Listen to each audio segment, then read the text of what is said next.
First contact with the displaced. Captain Sarah Chen stood at the helm of the ESS Horizon, Earth's most advanced deep space exploration vessel, as it dropped out of FTL on the edge of the Carina Nebula. The ship's sensors had detected an unusual energy signature, one that didn't match any known patterns in their database. But what they found wasn't just another scientific curiosity. It was humanity's first encounter with refugees of an interstellar war. The vessel before them was massive, nearly 3 times the size of the Horizon, but it was clearly damaged. Its hull gleamed with an otherworldly iridescence, constructed from what appeared to be crystalline materials that pulsed with internal light. Scattered impact marks and scarred sections told a story of recent conflict. "Life signs?" Chen asked, her voice steady despite the tension in the air. Lieutenant Marcus Rodriguez, the ship's sensor officer, leaned forward at his station. "Thousands, Captain." But he paused, adjusting his instruments. "They're unlike anything we've ever encountered. The beings aboard that ship appear to be partially crystalline in nature." Chen made her decision quickly. Earth had only recently achieved FTL capability, and first contact protocols were still being refined. But she knew one thing with certainty: if there were beings in need of help, humanity wouldn't turn its back on them. "Open a channel," she ordered. "All frequencies, universal translation matrix active." The response came not in words, but in pulses of light that the ship's computers quickly decoded into language. The beings called themselves the Aetheri, and their story unfolded like a tragedy that had been waiting for witnesses. The Aetheri were a species of crystal-based life forms who had evolved on a world rich in rare mineral formations. Their civilization had flourished for millennia, building great cities that grew from the living crystal of their world. They were philosophers, artists, and scientists who had mastered the art of growing their technology rather than manufacturing it. But their peaceful existence had drawn the attention of the Vorax Empire, a species that saw the Aetheri's crystalline biology as a resource to be harvested. The Vorax had attacked without warning, forcing the Aetheri to flee their homeworld with only a fraction of their population. "We have been traveling for what you would call 3 Earth years," the Aetheri representative, who called herself Dawn Singer, explained through the translator. Her form was vaguely humanoid but composed of shifting, translucent crystals that caught and reflected light in mesmerizing patterns. "Many systems have turned us away, fearing to draw the Vorax's attention. Our power reserves are nearly depleted, and our young can no longer sustain growth cycles in these conditions." Chen shared a look with her senior staff. Humanity was still finding its place among the stars, but they had already established several off-world colonies. They had the resources to help, but helping would mean potentially drawing the attention of a hostile empire they knew nothing about. "How many of your people are aboard?" Chen asked. "We number 20,000, Dawn Singer replied. "Once, we were billions." The bridge fell silent. 20,000 survivors from an entire civilization. Chen thought of humanity's own history, of refugees who had fled persecution and genocide, of those who had turned them away, and those who had taken them in despite the risks. "Dawn Singer," Chen said, her voice firm with conviction, "I will need to contact Earth's government for final authorization. But know this, humanity stands ready to help your people. We have colonies with mineral deposits similar to your homeworld's composition. We can offer you sanctuary." The crystalline being's form shimmed with what the translation matrix interpreted as profound emotion. "You would risk the wrath of the Vorax to help us." Chen smiled. "Dawn Singer, humanity has a long history of standing up to bullies. Besides, we're pretty good at finding creative solutions to seemingly impossible problems. It's kind of our thing." Over the next several hours, Chen coordinated with Earth's government. The response from humanity's leaders was swift and decisive. The Aetheri would be granted sanctuary. Humanity had only recently united under the Earth Coalition government, and helping the Aetheri would be their first major act as a spacefaring civilization. The Horizon escorted the Aetheri vessel to Earth's colony on Kepler 186f, a world rich in the mineral deposits the crystalline beings needed to survive. As they approached the colony, Dawn Singer shared more about their culture and technology. The Aetheri's crystal-based technology was centuries ahead of humanity's in some areas, particularly in energy storage and transmission. But they had never developed weapons technology, believing that harmony with the universe was the highest pursuit. "Your people are warriors?" Dawn Singer asked, observing the Horizon's weapon systems with what seemed like concern. "We're explorers," Chen corrected. "But we learned long ago that exploration sometimes requires the ability to defend oneself. Humanity's history is filled with both great achievements and terrible conflicts. We've learned from both." The Aetheri vessel settled into orbit around Kepler 186f, and the work of establishing a new home for the refugees began. Earth scientists were fascinated by the Aetheri's crystal technology, while the Aetheri were equally intrigued by humanity's innovative approaches to problem-solving. But as Chen watched the first Aetheri crystals take root in their new home, she couldn't shake the feeling that this was just the beginning. The Vorax Empire would eventually discover where the Aetheri had flowed. When that day came, humanity would face its first true test as a spacefaring civilization. "Your people are either very brave or very foolish," Dawn Singer said to Chen as they watched the settlement grow. "Perhaps both." Chen laughed. "That's probably the most accurate description of humanity I've ever heard. But here's the thing about humans. When we decide to stand for something, we stand. The Vorax Empire might be powerful, but they've never encountered anything quite like humanity." As the sun set on the new Aetheri settlement, casting rainbow refractions through their crystalline forms, Chen knew that humanity had just taken its first step onto a much larger stage. They had chosen to defend a species that the rest of the galaxy had abandoned, and in doing so, had declared their values to the cosmos. The universe would soon learn that humanity's compassion was matched only by its determination, and that Earth's children would not stand idly by while others suffered. The age of humanity's isolation was over, and their first act had been one of mercy and courage. Would you like me to continue with Part 2? The Price of Compassion. 6 months after the Aetheri settlement on Kepler 186f, Admiral James Rivera stood in Earth's United Defense Command Center, studying the holographic display of known space. Red markers indicated the steady expansion of Vorax Empire territory, creeping closer to Earth's sphere of influence with each passing week. The morning's intelligence briefing sat heavy in his mind. Their deep space monitoring stations had detected Vorax scout ships at the edges of human space, systematically scanning each sector. They were searching for something, or someone. "They know we have the Aetheri," Rivera said to the assembled military and civilian leadership. "It's no longer a question of if they'll come, but when." Defense Minister Yuki Tanaka leaned forward, her expression grave.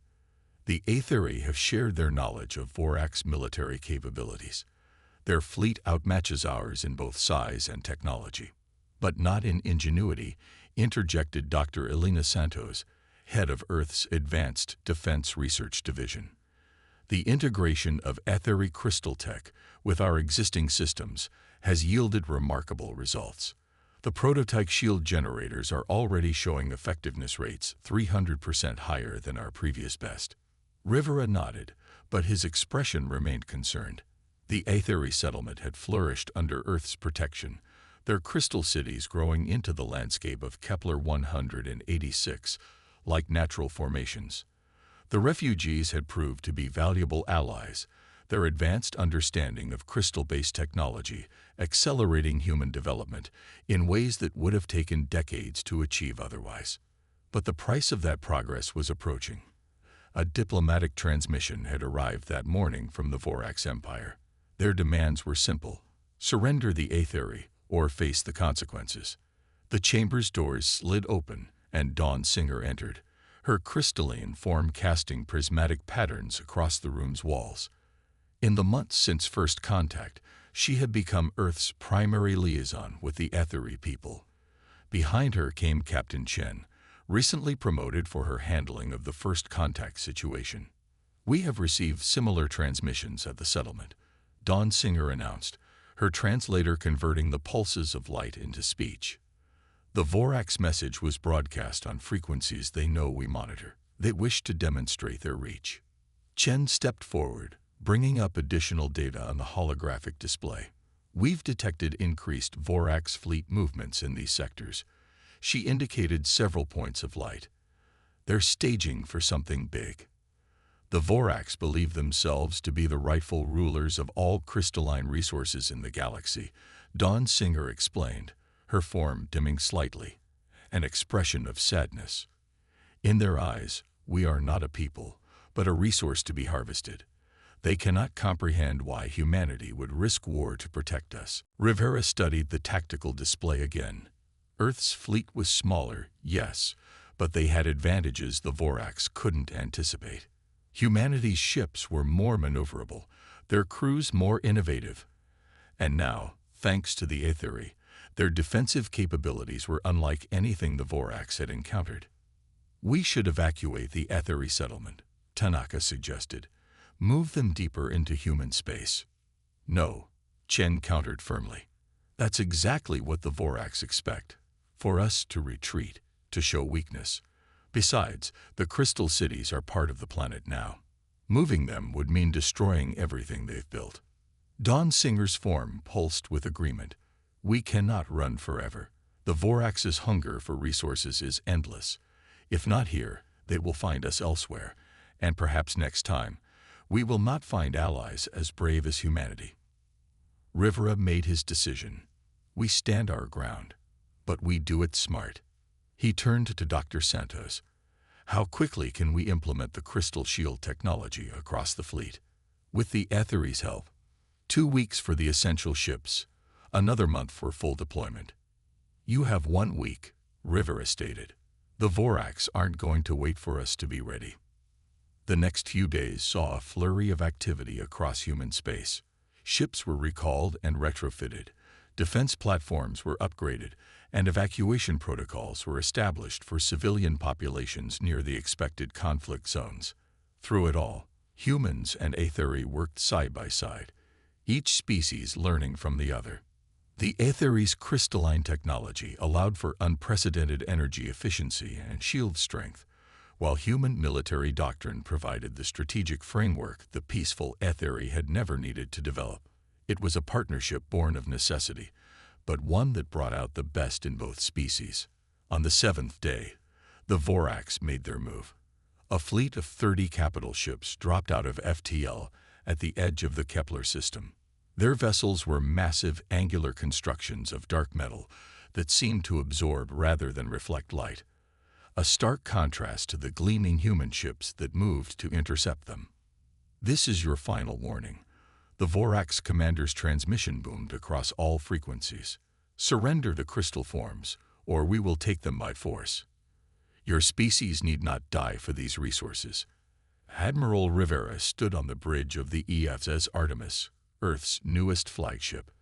The vessel's crystal hybrid shields hummed with power, an innovation that the Vorax couldn't yet comprehend. Around him, human crews worked with quiet efficiency, their training and determination evident in every movement. "We received your message," Rivera responded calmly. "And we have a response. The Aetheri are under Earth's protection. They are not resources. They are people, they are our allies, and they are here to stay. Any hostile action against them will be considered an act of war against humanity." The Vorax commander's laughter rumbled through the communication system. "You are young, barely space-capable. You cannot hope to stand against the might of the Vorax Empire. This is not a battle you can win." Rivera smiled, though the expression didn't reach his eyes. "That's the thing about humans. We have a long history of winning battles we weren't supposed to win. We're funny that way." The Vorax ships began to move into attack formation, their weapons charging. But humanity was ready. The combined human Aetheri defense fleet held their position, their new crystal hybrid shields casting a subtle iridescent glow against the backdrop of space. All ships, Rivera commanded, battle formations. Remember your training. The Vorax expect us to break and run. Let's show them why that was a mistake. He paused, then added, humanity stands with the Aetheri. Today, we show the galaxy what that means. As the first Vorax weapons fire streaked across space, humanity prepared to defend not just their allies, but the principles they held dear. The price of compassion might be high, but it was one Earth was willing to pay. The battle for Kepler 186f was about to begin, and with it, humanity's first major test as a defender of galactic justice. The universe would soon learn that Earth's children were not to be underestimated, and that their compassion was matched only by their resolve. Innovation under fire. The first volley from the Vorax fleet illuminated space like artificial lightning. Their energy weapons, designed to shatter crystalline structures, slammed into the human fleet's hybrid shields. The Vorax commander watched with satisfaction, expecting to see the smaller ships break apart under the assault. Instead, the shields flickered with prismatic light, absorbing and dispersing the energy in ways the Vorax had never seen before. The human fleet held firm. Impossible, the Vorax commander growled. Their shields should have shattered. Aboard the ESS Artemis, Admiral Rivera allowed himself a small smile. Return fire, all ships. Show them what humanity brings to the fight. The human fleet's response wasn't the straightforward barrage the Vorax expected. Instead, each ship launched what appeared to be simple missiles, until they split apart mid-flight, revealing cores of Aetheri crystal technology. The projectiles phased through the Vorax's standard shields as if they weren't there, their crystalline components resonating at frequencies that the Vorax had never needed to defend against. First blood to us, Captain Chen reported from her tactical station. Their shields weren't configured for hybrid weapons. 3 enemy ships reporting significant damage. But the Vorax weren't the dominant force in their region of space for nothing. Their ships quickly began adjusting their shield frequencies, learning from each hit. The battle would not be won so easily. In the Aetheri settlement below, Dawn Singer stood in the crystal control center they had grown within the human colony. Around her, humans and Aetheri worked together, monitoring the battle above and coordinating planetary defenses. The sight would have been unimaginable just months ago. Her people, who had fled from conflict for so long, now standing shoulder to shoulder with humans to fight for their new home. Energy spike detected. A human technician called out. They're powering up something big. The Vorax flagship's hull split open, revealing a massive crystalline cannon, one built from harvested Aetheri technology. The weapon drew power from the ship's cores, building to levels that made sensors scream in warning. All ships, evasive maneuvers. Rivera commanded, but he knew some wouldn't be able to move in time. The cannon fired, releasing a beam of pure energy that cut through space like a sword of light. But humanity had one more surprise ready.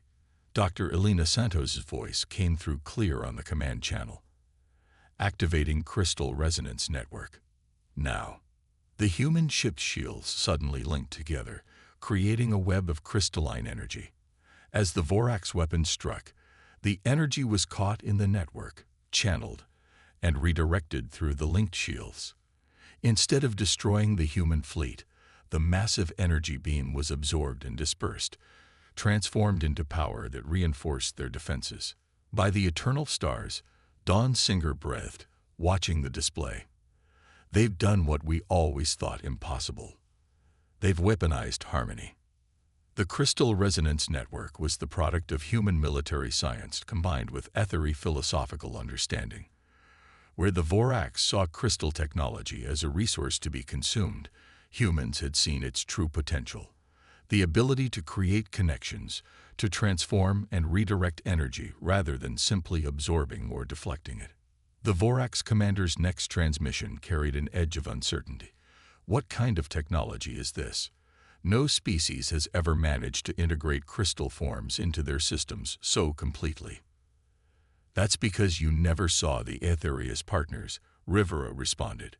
You never bothered to learn from them, to understand their technology. You only wanted to consume it. The battle shifted into close quarters, ships weaving through the debris of destroyed vessels.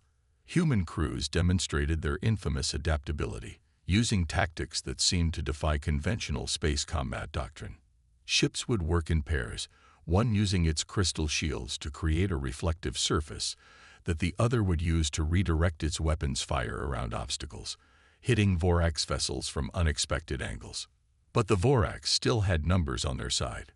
Several human ships had taken heavy damage, their crews fighting to maintain systems under increasingly difficult conditions.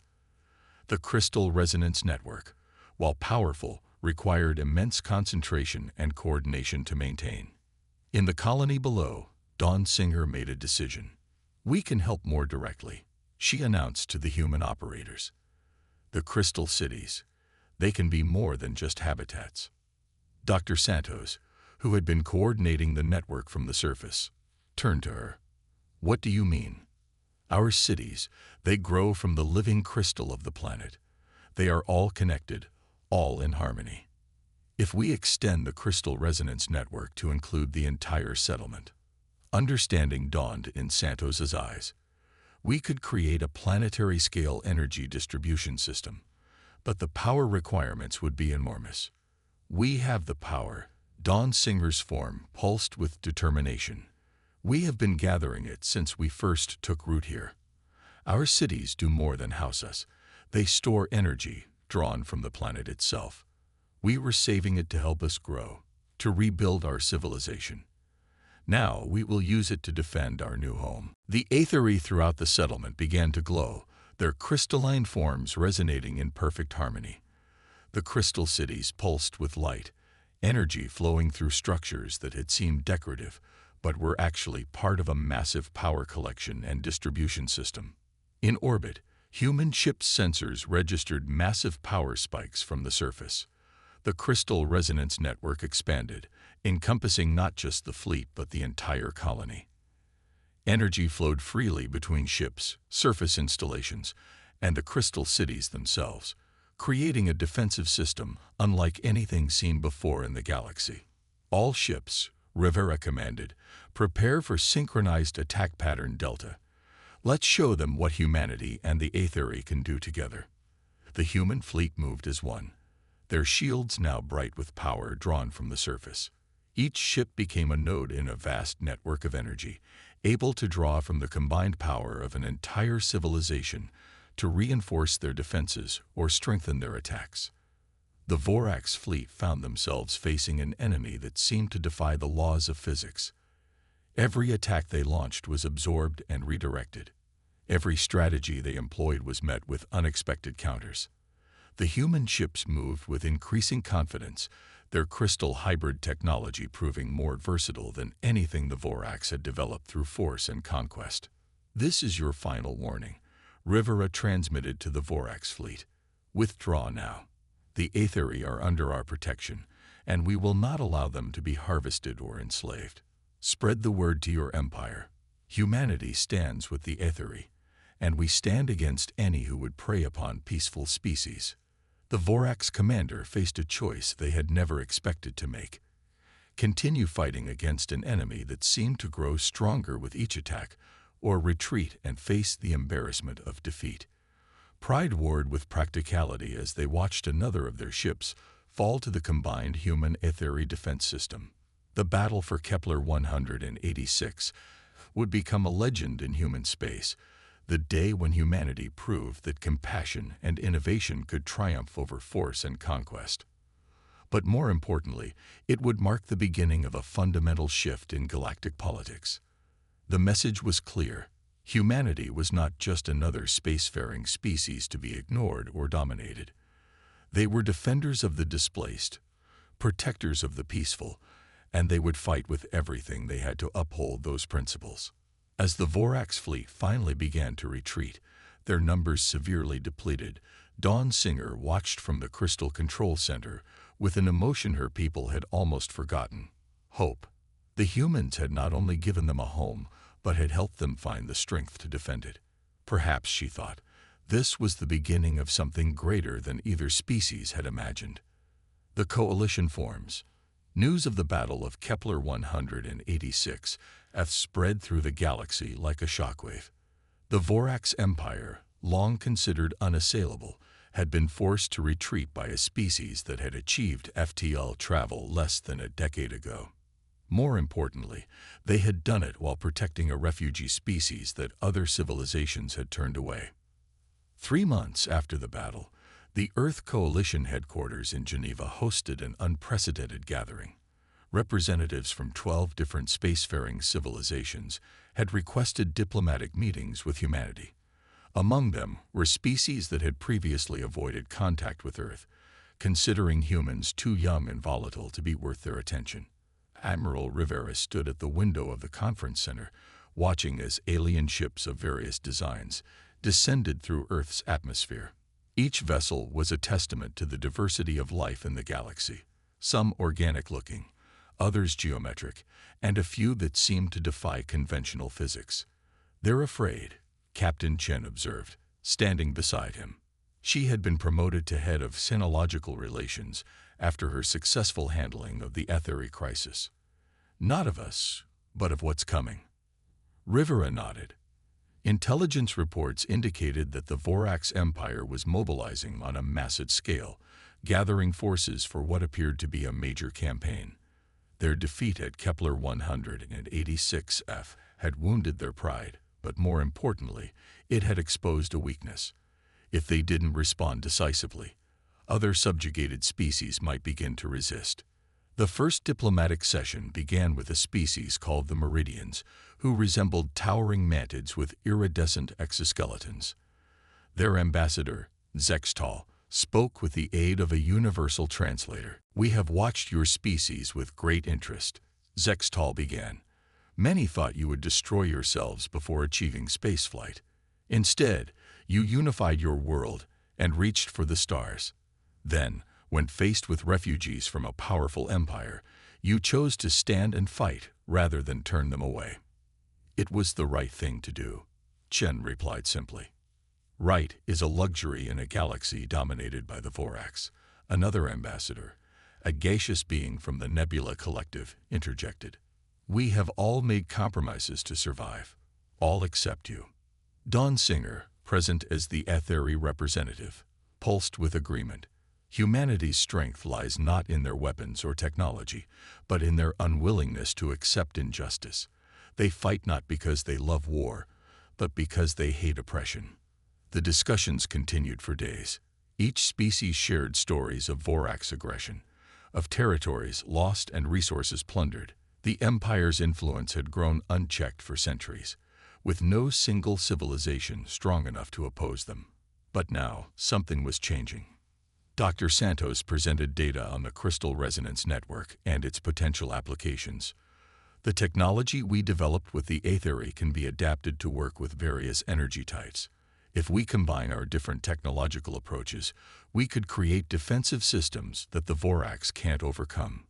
The Meridians offered their expertise in quantum computing, which could enhance the network's coordination. The Nebula Collective proposed ways to use their natural ability to manipulate gases to create new types of weapons. Each species had something unique to contribute. But it was a transmission from deep space that truly catalyzed the coalition.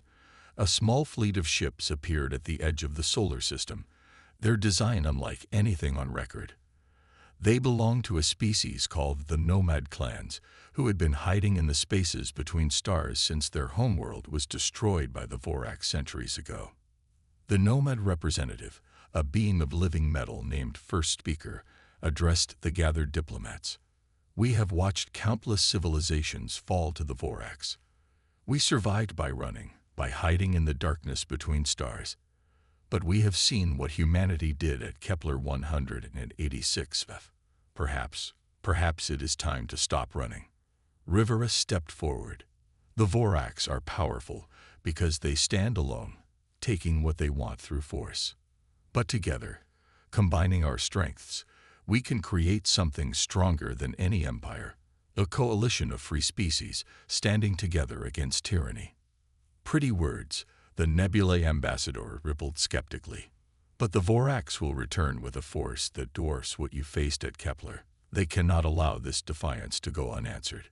Let them come, Chen declared. Earth has a saying, the only thing necessary for the triumph of evil is for good people to do nothing. We've chosen to do something. Who will stand with us? One by one, the representatives stepped forward. The Meridians offered their shipyards and quantum technology.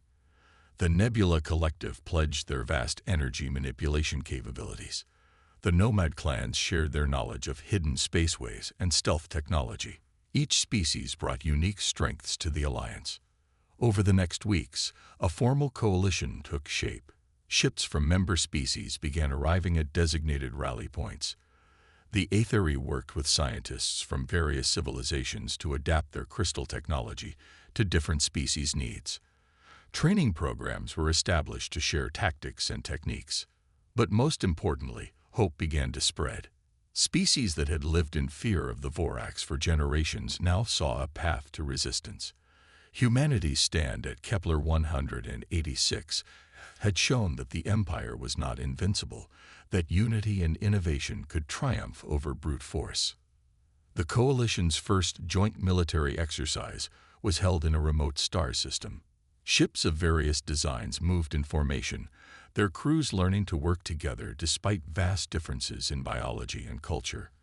The crystal resonance network was expanded and modified to accommodate different technologies, creating a defense system that grew stronger with each new addition. Dawn Singer watched the exercise from the observation deck of the new Coalition flagship, her crystalline form reflecting the light of distant explosions from the war games. When we fled our homeworld, we thought we had lost everything. We could not imagine that our tragedy would lead to this, to species united not in fear, but in determination to build something better. Rivera stood beside her, watching as a Meridian cruiser executed a perfect maneuver in tandem with a human destroyer. That's the thing about humanity. We've learned that our greatest achievements often come from our darkest moments. When we face challenges together, we find strengths we never knew we had. Intelligence reports confirmed that the Vorax were gathering their forces for a massive assault. Their fleet would dwarf anything the Coalition could muster in terms of pure numbers. But numbers weren't everything.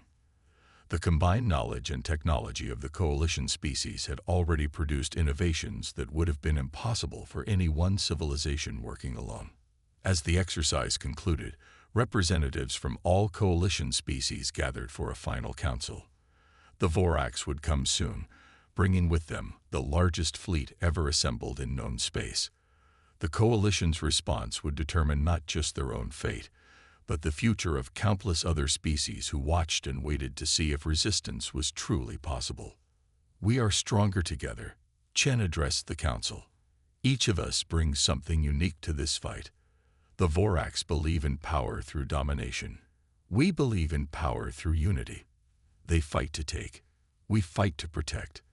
That difference will decide this war. The Coalition fleet assembled in formation, a visual representation of their unity. Ships of every size and design, crews of every species, all prepared to stand together against tyranny. Humanity had sparked the resistance, but what came next would require all of them, working as one. The final battle was approaching, and with it, the chance to reshape the galaxy into something better than an empire built on fear and conquest. The Coalition stood ready, their resolve strengthened by the knowledge that they fought not just for themselves, but for every species that had ever suffered under Vorax oppression.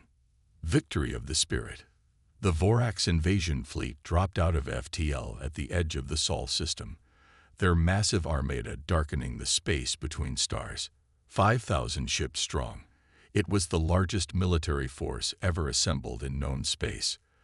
Their command ship alone was the size of a small moon, its hull bristling with weapons designed to shatter both conventional and crystalline defenses. But Earth wasn't alone anymore. The Coalition fleet waited in formation, their ships arranged in a pattern that would have seemed chaotic to outside observers. Human vessels flew alongside Meridian cruisers. Nebula ships pulsed with living energy next to the sleek vessels of the nomad clans. And at strategic points throughout the formation, etheric crystal ships served as nodes in the most extensive crystal resonance network ever created. Admiral Rivera stood on the bridge of the Coalition flagship, the ESS Unity, a new vessel that incorporated technology from all member species. Around him, the bridge crew represented every civilization in the Coalition, each bringing their unique perspectives and abilities to the fight. Vorax fleet holding position. Captain Chen reported from her tactical station. They're transmitting. The image of the Vorax High Commander appeared on the main screen, their chitinous face arranged in what passed for a sneer in their species. So, the young race has gathered some allies. It will not save you. Surrender the crystal forms and submit to Imperial authority, or we will destroy everything you have built. Rivera looked around the bridge, at the unified faces of multiple species working together, then back at the screen. You still don't understand what you're facing, do you? This isn't just about the Aetheri anymore. This is about every species that's ever suffered under your empire's boot. Every civilization you've destroyed. Every people you've displaced. We're not here to submit. We're here to end your reign of terror. You are children playing at war, the Vorax commander snarled. We have conquered galaxies. We have broken civilizations far older than yours. What makes you think you can stand against us? Dawn Singer stepped forward, her crystalline form pulsing with determined light. Because they understand something you never will. True strength comes from unity, not dominance. They fight not for conquest, but for protection. The Vorax commander's response was to cut transmission and launch the first wave of their attack. Thousands of ships surged forward, their weapons charging for what they expected to be a swift and decisive victory. But the Coalition was ready. As the Vorax fleet approached, the seemingly chaotic arrangement of Coalition ships suddenly made sense. They weren't in disorder. They were arranged in a three-dimensional matrix, each vessel positioned to support the crystal resonance network in ways the Vorax computers couldn't predict. All ships, execute pattern unity, Rivera commanded. Show them what we can do together. The battle that followed would be remembered for centuries as the defining moment of galactic history. The Vorax attack slammed into the Coalition's defenses, but instead of breaking, the energy was caught in the crystal resonance network. Nebula ships transformed the energy into swirling storms that confused Vorax targeting systems. Meridian quantum computers coordinated the Coalition's responses with impossible precision. Nomad vessels appeared and disappeared through their hidden spaceways, striking at the Vorax fleet's weak points before vanishing again. And through it all, humanity's innovative tactics kept the Vorax off balance. Earth ships used maneuvers that seemed to defy conventional space combat doctrine, their crews demonstrating the adaptability that had become legendary since the Battle of Kepler 186. But the Vorax weren't the dominant force in the galaxy for nothing. They adapted quickly, their superior numbers allowing them to absorb losses while probing for weaknesses. Several Coalition ships fell to concentrated fire, creating gaps in their formation. They're targeting the crystal resonance nodes, Dr. Santos reported from her station. If they take out enough of them, the network will collapse. Rivera watched as another etheric crystal ship exploded under Vorax fire. The network flickered but held, redistributing its load among the remaining nodes. They needed something more, something the Vorax wouldn't expect. That's when first speaker of the Nomad clans transmitted a crucial discovery. The Vorax command ship, it's powered by stolen etheric crystals. Massive ones, probably harvested from their homeworld. If we could access those crystals, we could turn their own power source against them. Dawn Singer finished, her form brightening with revelation. But we would need to get close enough to establish a resonance link, and survive their defenses long enough to make it work, Chen added. Rivera studied the tactical display, an idea forming. Not if we give them exactly what they expect. Captain Chen, signal all ships. Execute Operation Looking Glass. The coalition fleet began to break formation, appearing to fall back in disarray. The Vorax, seeing what looked like an opportunity, pressed their attack. Their command ship moved forward, its massive weapons powering up for what they thought would be a killing blow. But it was exactly what the coalition had planned for. As the Vorax command ship committed to its attack run, nomad vessels emerged from hidden spaceways directly in its blind spots. Nebula ships created energy distortions that confused its sensors. Meridian cruisers launched quantum-targeted strikes at its secondary systems. And through this choreographed chaos, a single ship slipped through. The Unity, its hybrid systems allowing it to absorb enough damage to reach the critical distance needed for crystal resonance. Now, Dawn Singer, Rivera ordered. The Aetheri leader focused all her energy through the ship's systems, reaching out to the stolen crystals powering the Vorax vessel. For a moment, nothing seemed to happen. Then the massive crystals in the Vorax ship began to pulse with light, responding to the call of their own kind. The Vorax commander realized too late what was happening. Their stolen power source, the very symbol of their dominance over crystalline life, became their undoing. The crystals resonated with the coalition's network, creating a feedback loop that overwhelmed the command ship's systems. All ships, clear the blast radius, Rivera commanded as energy readings from the Vorax flagship reached critical levels. This is going to be big. The coalition fleet pulled back as the Vorax command ship's stolen crystals overloaded. The explosion was spectacular, a burst of prismatic light that seemed to bend space itself. When it cleared, the massive vessel was gone, along with a significant portion of their fleet. The remaining Vorax ships, suddenly without central command and facing an enemy they couldn't understand, began to retreat. Some tried to make a final stand, but against the combined might of the coalition, they had no chance. As the last Vorax ships flowed into hyperspace, cheers erupted across the coalition fleet. Species that had lived in fear of the Empire for generations watched as their oppressors ran from a force built not on domination, but on cooperation and mutual respect. In the aftermath, representatives from dozens of other species reached out to the coalition. The Vorax Empire's grip on the galaxy had been broken, and in its place, something new was growing. An alliance of free peoples, working together to ensure that no species would ever face extinction or enslavement again. Dawn Singer stood with Rivera and Chen in the Unity's observation deck, watching as ships from the coalition fleet began rescue operations for damaged vessels. "When we fled our homeworld, we thought we had lost everything," she said. "We could not imagine that our darkest hour would lead to this moment, to species united not in fear, but in hope."